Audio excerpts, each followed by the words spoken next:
থাপ্পড়ের জন্য তৈরি থাকবে। সেটা আজকেও আসতে পারে, 40 দিন পরে আসতে পারে, 40 বছর পরে আসতে পারে। যদি দেরি হয় তাইলে মুসিবতে পড়ে যাবে। যদি দেরি হয়, কেন? আমার আল্লাহ গুনাহ ক্ষমা করে দেন।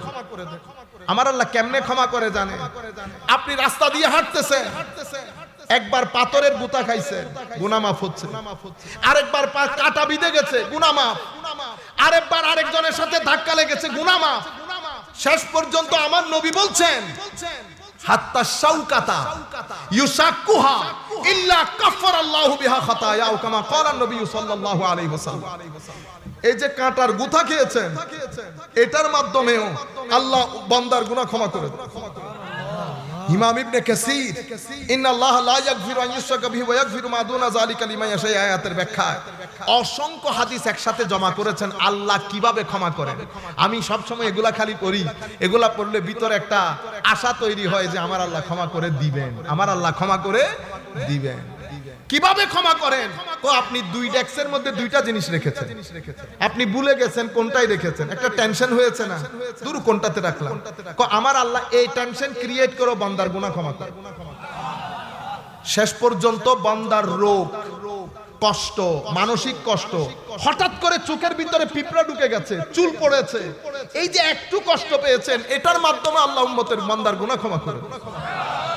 হাদিসে পাকের মধ্যে আমার নবী বলছেন, শেষ পর্যন্ত এমন হয়ে যায় বান্দা যখন মৃত্যুর সময় আসে পরিপূর্ণ ক্লিন হয়ে দুনিয়া থেকে যায়।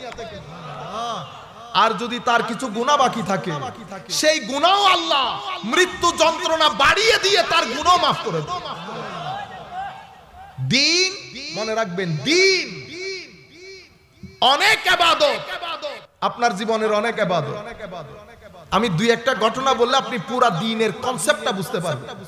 আসলে দিন কি, আল্লাহ আমাদের কাছ থেকে কি চান। কুল কায়নাত, এটা আল্লাহর সৃষ্টি। আল্লাহর সৃষ্টির মধ্যে সর্বশ্রেষ্ঠ সৃষ্টি মানুষ। যেই ব্যক্তি আল্লাহর সৃষ্টির উপকার সাধন করে, সেই ব্যক্তি আল্লাহর কাছে সবচেয়ে প্রিয়, আল্লাহর কাছে প্রিয়। এটা ইমাম ইবনে কাসির বুখারী শরীফের মধ্যে, ইবনে কাসির তাফসীর ইবনে কাসিরের মধ্যে এনেছেন। মৌলিক হাদিস ইমাম আহমদ ইবনে হাম্বল মুসনাদের মধ্যে বর্ণনা করেছেন। এরা তিন বন্ধু, এক বন্ধু অনেক ইবাদত করত, মাঝখানের জন একটু কম, তারপরের জন কোন রকম ডাকলে আসতো না। একদিন উনি রাগ করে বলতেছেন, তোকে আল্লাহ কখনো ক্ষমা করবে না, ইন্নাল্লাহা লা ইয়াগফিরু আও কামা ক্বালা নবী সাল্লাল্লাহু আলাইহি ওয়াসাল্লাম। এই কথা বলার দের সাথে সাথে আল্লাহ ফেরেশতা পাঠিয়ে ওই ব্যক্তিকে জিজ্ঞেস করতে বলেছে, তোকে এই পাওয়ার দিল কে? আমার বান্দা, আমি ক্ষমা করে দেব। আছে কোন মায়ের ছেলে আমার আল্লাহর দরবারে জিজ্ঞেস করবে কেন ক্ষমা করে দিয়েছি? বনি ইসরাইলের 99 জনের হত্যাকারী, অতঃপর 100 জন হত্যা, একজন করে 100 জন হত্যা করেছে, সেই ব্যক্তিকেও তওবার কারণে আল্লাহ ক্ষমা করে দিয়েছে। বনি ইসরাইলের এক মহিলা সারা রাত ইবাদত করত, দিনের বেলা রোজা রাখতো। আপনারা জানেন, একটা বিড়ালকে খাদ্য না দিয়ে মেরে ফেলার কারণে আল্লাহ ওই মহিলাকে জাহান্নাম দিয়ে দিয়েছে, জাহান্নাম দিয়ে দিয়েছে। আরেক মহিলা শুধু একটা কুকুরকে বাঁচানোর জন্য আল্লাহ তাকে জান্নাত দিয়েছে। তাইলে আমি ধর্ম কাকে বলে? আপনি লম্বা লম্বা দাড়ি রেখে একেবারে নামাজের প্রথম কাতারে বসলেন, নামাজ থেকে বের হয়ে আবার গালি দিলেন, কোনো লাভ হইল? আপনি খালকে খোদা, যেখানে মহিলার রাতের ইবাদত কবুল করেন নাই আল্লাহ, রাতে তাহাজ্জুদ পড়ে না মানুষ, মহিলার রাতের তাহাজ্জুদ পর্যন্ত আল্লাহ ওই মহিলার মুখে মেরে দিয়েছে, শুধু আল্লাহর সৃষ্টির একটা বিড়ালের উপর জুলুমের কারণে। আর আমরা দিন রাত আমরা জুলুম করছি না কারো না কারো উপর। সম্মানিত উপস্থিতি, এই জায়গাগুলো আপনারা মাথায় রাখবেন। খালকে খোদা যেন আমাদের মাধ্যমে জুলুমের শিকার না হয়। আমরা গুনাহ আমরা না করে ফেরেশতা আসবে না গুনাহ করতে। আমরা 70 বার গুনাহ করব, আমার নবী বলছে 70 বার করলে উম্মত 70 বার ক্ষমা চাইবে, আমার আল্লাহ ক্ষমা করে দেবে। কিন্তু জুলুম করবেন না মানুষের উপর, প্রতারণা করবেন না মানুষের সাথে, মানুষকে কখনো প্রতারিত করবেন না, মানুষকে কখনো অসম্মান করবেন না। আল্লাহর কোন সৃষ্টিকে কোন কারণে আমরা রাস্তায় কুকুর বসে আছে দি মারি না। আপনি যাকে মেরেছেন তাকেও কিন্তু আল্লাহ বানিয়েছেন, হযরতে জালালউদ্দিন রুমি রাদিয়াল্লাহু তাআলা আনহু যখন মৌলভী থেকে মাওলায়ে রুম হয়েছে, ছাত্রদেরকে পড়ায় ঘরে আসতেছেন, প্রতিমধ্যে একটা কুকুর ঘুমাচ্ছে, হুজুর আর পার হইতে পারতেছে না। হুজুর দাঁড়ায় আছে, ছাত্র এসে বলতেছে হুজুর দাঁড়ায় আছে, তো কুকুর ঘুমাইতেছে। ছাত্র মনে করছে হুজুর দৌড়াইতে, ছাত্র চেষ্টা করছে এটাকে দৌড়ানোর জন্য। হুজুর জালালউদ্দিন রুমি হাত ধরে বলতেছেন ঘুমাইতে দাও, কুকুর তো ঘুমাই না, আমি একটু দাঁড়াই, আমি একটু দাঁড়াই। দ্বীনের কনসেপ্ট বুঝার চেষ্টা করেন। সাহাবায়ে কেরাম নিয়ে আমার নবী বসে আছে, আমার নবী ঘরের ভিতরে ঢুকলেন, আবার বের হলেন। একটা পাখি, লাল বর্ণের একটা পাখি আমার নবীর মাথার উপর এসে পাখাকে এভাবে এভাবে নাড়িয়ে আমার নবীর দৃষ্টি আকর্ষণ করছে। পাখি কিছু বলেছে, আমার নবী বুঝেছেন রহমাতুল লিল আলামিন। আমার নবী বলছে তোমরা কেউ কি এই পাখির বাচ্চা তার বাসা থেকে নিয়ে ফেলেছো? এক সাহাবী বলতেছেন ইয়া রাসূলুল্লাহ আমি করেছি। তাড়াতাড়ি গিয়ে তার বাচ্চা তার বাসায় ফেরত দিয়ে দাও। আমার নবী এক বাগানের মধ্যে ঢুকেছে, সেই বাগানের মধ্যে এমনিতে আমার নবী কাদায়ে হাজাত নিজের বাথরুম করার জন্য আমার নবী সাল্লাল্লাহু আলাইহি ওয়াসাল্লাম ঢুকেছে। পরে সেই বাগানের মধ্যে একটা উট আমার নবীকে দেখে দুই চোখ বেয়ে পানি ছেড়ে দিয়েছে। আমার নবী পাশে গেলেন, উটের মাথায় হাত দিলেন। উট কি যেন আমার নবীকে বলেছে। আমার নবী ডাক দিলেন এই উটের মালিককে। এক আনসারী সাহাবী দৌড় দিয়ে এসে বলতেছেন ইয়া রাসূলুল্লাহ আমি। আমার নবী বলছেন একটা নির্বাক জানোয়ারের ব্যাপারে তোমার আল্লাহর ভয় হয় না? নির্বাক একটা জানোয়ারের ব্যাপারে তোমার আল্লাহর ভয় হয় না? উট কি বলেছে জানেন? ও হুজুর আমি যখন ছোট ছিলাম, ইয়াং ছিলাম, কাজ করতে পারতাম, তারা আমাকে খাওয়ানো দিত, আমাকে কাজও করাইতো। এখন আমি বৃদ্ধ বয়সে কাজ করতে পারি না, খাওয়ানো বন্ধ করে দিয়েছে। আমি মাঝে মধ্যে চিন্তা করি যেই পরিমাণ জুলম আমরা করি, সেই কারণে আমাদের জিন্দেগি থেকে মনে করবেন যেই জীবনে জুলম থাকবে সেই জীবনে শান্তি থাকবে না, স্থিরতা থাকবে না। সম্মান স্থিরতা নিয়ে যদি বেঁচে থাকতে চান অনেক টাকার দরকার হয় না। যুবকদেরকে আধুনিক দুনিয়া শিখিয়ে দিয়েছে তোমার জীবনের উদ্দেশ্য কি? টাকা কামানো। কি কামানো? টাকা। একটা ভালো চাকরি দরকার, কিছু টাকা দরকার। আমার ছেলেদেরকে বলছি টাকা না আল্লাহর দরবারে চাইবেন হায়াতে তাইয়্যিবা, হায়াতে এমন হায়াত যেই হায়াতের মধ্যে মজা আছে, যে হায়াতের মধ্যে প্রেম আছে, প্রীতি আছে, ভালোবাসা আছে, স্থিরতা আছে। সেই হায়াত, এই ধরনের হায়াতের জন্য ঈমানের দরকার হয়, আমলের দরকার হয়। মান আমিলা সালিহাম মিন যাকারিন ওয়া উনসা ওয়া হুয়া মুমিন ফালনুহইয়ান্নাহু হায়াতান তাইয়্যিবা। ঈমান এবং আমল, ঈমান এবং আমল যদি এগুলা করতে না পারেন, ওয়াল আসর আখিরিমুন, আমার আল্লাহ বলছেন বান্দা জীবনের সূর্য অস্তের দিকে, তোর জীবনের সূর্য, আমি যেদিন দুনিয়াতে এসেছি সেই দিন থেকে সূর্য অস্ত যাওয়া শুরু হয়েছে।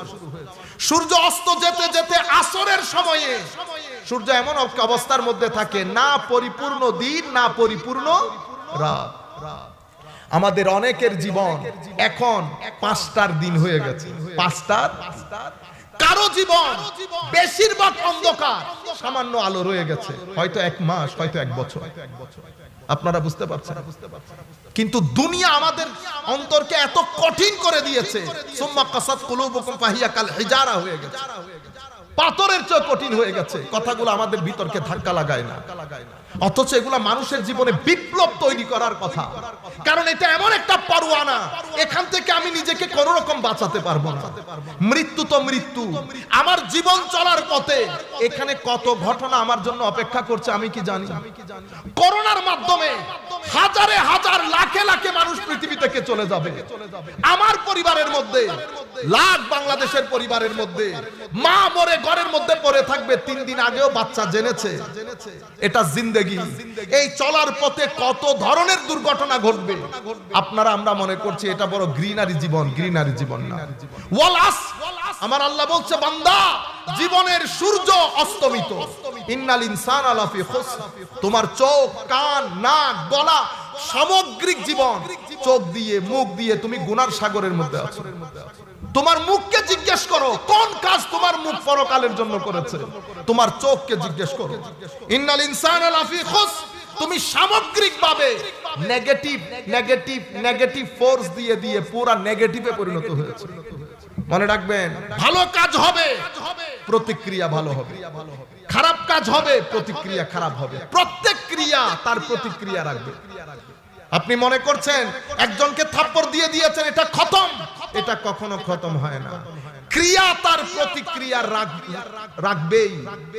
আপনি একজনের মুখে হাসি ফুটিয়েছেন, এটা সারা জিন্দেগি আপনাকে বয়ে বেড়াবে। আপনার ফ্লেভার থাকবে, আপনার জীবনের মধ্যে ফ্লেভার থাকবে। ওই একজনের মুখের হাসি আপনাকে বারবার রিল্যাক্স করবে ভিতর থেকে। কখন কাকে 2000 টাকা দিয়েছেন, তার এই যে দুয়ার হাওয়া আপনার পুরা জিন্দেগি আপনার গায়ে লাগবে। বড় বড় মুসিবত থেকে নাজাত পেয়ে যাবে। ছেলে অসুস্থ হয়েছে, ভালো হয়ে যাবে। পরীক্ষা দিয়েছে, পাশ করে ফেলেছে। কি করেছেন আপনি বা আপনার পরিবার? কোনো ভালো কাজ। কারো মুখে হাসি ফুটিয়েছে। খারাপ কাজ যেমন প্রতিক্রিয়াশীল, ভালো কাজও প্রতিক্রিয়াশীল। সুতরাং আমাদের উপর দায়িত্ব, আমি যদি খারাপ কাজ করে করে প্রতিক্রিয়া সৃষ্টি করি, কি হবে জানেন? আপনার ছেলে সন্তান যখন দুনিয়াতে আসবে, আপনি যদি বলতে বলতে মারাও যান, ভালো হ, আপনার সন্তান কখনো ভালো হবে না। কেন? কারণ আপনার সন্তান সেটাই হবে যেটা আপনি। আপনার সন্তান সেটা কখনো হবে না যেটা আপনি তাকে বলতে চান।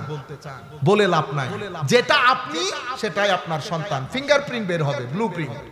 সুতরাং আমাদের জীবনে অন্তত সন্তানদের জন্য, এইজন্য আমার আল্লাহ বলছেন ইন্নাল্লাহা লা ইউগাইয়িরু মা বিকাউমিন হাত্তা ইউগাইয়িরু মা বিআনফুসিহিম। আমি যদি নিজের ভিতরে পজিটিভ শক্তি না রাখি, এনার্জি না রাখি, যেটাকে নূর বলে, আমার সন্তানদের উপর সেটা তাসির করবে না। আমি আমার কর্মকাণ্ডের মাধ্যমে যদি শুধু নেগেটিভ ফোর্স জন্ম দেই, তাহলে আমার সন্তান, আমার সাথে যারা থাকে, আমার পরিবেশ পরিস্থিতি সবকিছুর মধ্যে এই জিনিসটা ছড়িয়ে বেড়াবে। আমাদের এখানে এই যে বিভিন্ন ধরনের অরাজকতা বেড়ে যাচ্ছে, কেন? আমরা প্রত্যেক ব্যক্তি খারাপ শক্তি আমাদের ভিতরে জমা করতে করতে আর ভালো শক্তি নাই। এটার দিকে ইঙ্গিত করে আমার নবী বলেছেন নুকতাতুস সাউদা। চোখ দিয়ে গুনাহ করেছি, কান দিয়ে করেছি, নাক মুখ দিয়ে যেটাই করেছি, এটা আমার ভিতরে একটা একটা করে কালো দাগ যোগ করেছে। এরপরে সেটা পুরা কলবকে ব্ল্যাক স্পটেড করে ফেলেছে। কোরআন বলছে কাল্লা বাল রানা আলা কুলুবিহিম, পুরা অন্তরটা মরিচিকাপূর্ণ হয়ে গেছে। মরিচিকাপূর্ণ অন্তর নিয়ে যদি আপনি কাবা শরীফের চতুর্পাশে তাওয়াফ করেন, সেই কারণে আপনি কিসের মধ্যে আছেন বলেন না?